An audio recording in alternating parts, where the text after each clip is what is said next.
The Lord be with you. And with your spirit. A reading from the Holy Gospel according to St. Luke. Glory to you, O Lord.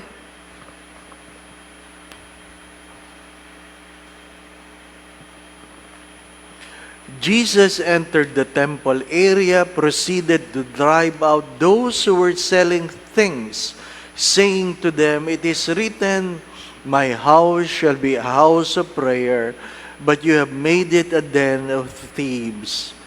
And every day he was teaching in the temple area. The chief priests, the scribes, and the leaders of the people, meanwhile, were seeking to put him to death.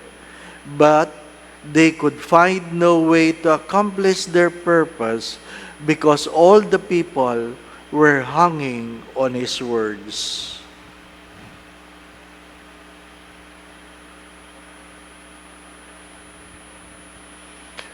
The Gospel of the Lord. Praise to you, Lord Jesus Christ.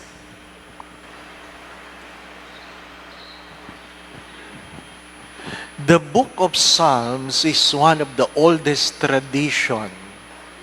It is a prayer with music.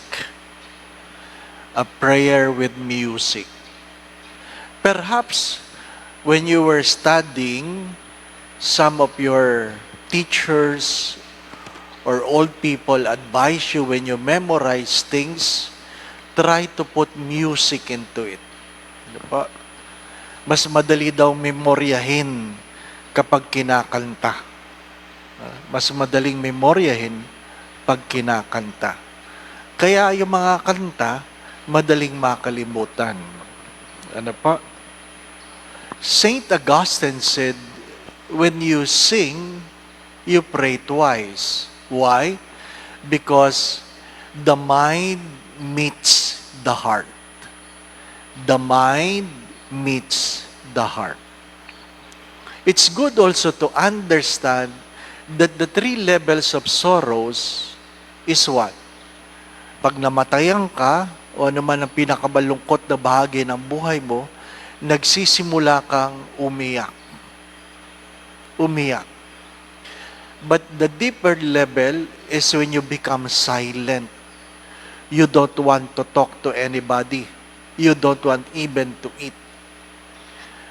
But the higher level or the deepest level of sorrow is when you're able to sing.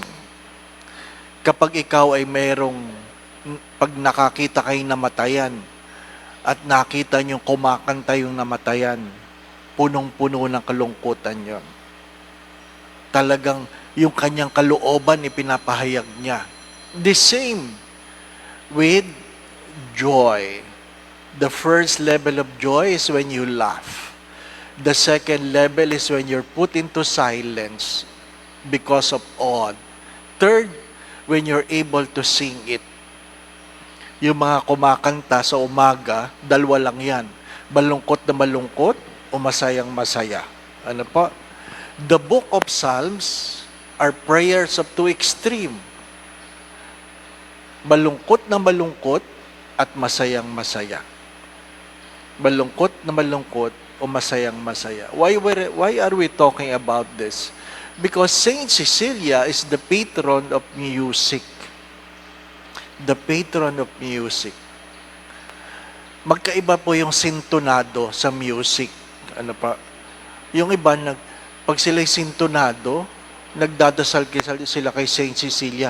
Hindi po siya para sa mga sintonado. Ano pa? Yung mga sintonado, pagka minsan wala na talaga yon. Ano po? Music lang po sa music. Ano po? Where you're able to put music in your thoughts, in the words that God has given you. Why Saint Cecilia made saint and martyred? Because in the early years of her life, she already given herself totally to God. But she was forced into marriage. She refused, and she sang during the wedding, and she was even hated. She was thrown to fire. but fire cannot hurt her. Sinunog siya pero hindi siya nasasaktan. Anong ginawa? Pinapugutan siya ng ulo. Medyo pangit yung kwento. Ano po? Hindi siguro matalas yung palakol. Ano po? 3 beses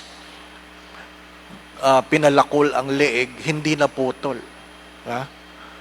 Sana pag gusto natin, pagpatay, patay agad, di po ba? No? Yun, hindi naputol eh. Ha? Nabuhay pa siya ng 3 araw. Ay, ang hirap nun, di po ba? No? May inaalagaan kang nakadikit na lang kapiraso doon, di po ba? No? Ha? That's part of her martyrdom. But why? Why we declare her a saint and a martyr? Not because she died in that way, but because of the reason why she met that situation. I would like to remember this. Remember this.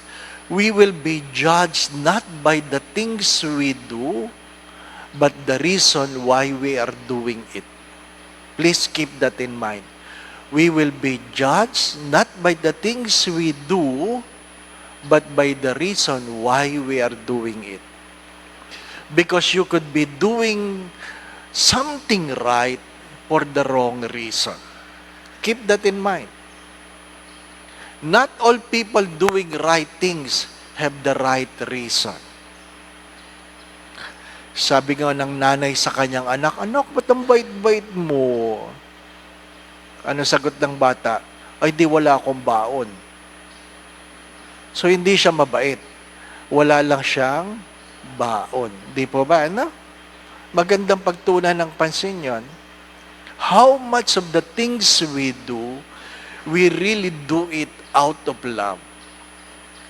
Do not forget this. Because at the end, my brothers and sisters, we will be judged according to the love we have given. Not the things we do, but how much love we have given. Amen.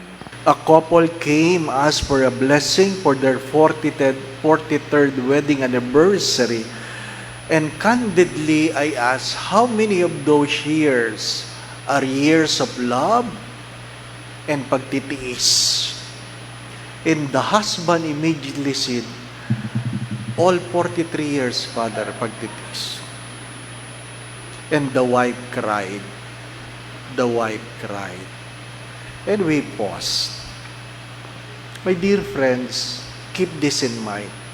Hindi lahat na nagtiis, nagmahal. Keep that in mind. Hindi lahat na nagtiis, nagmahal.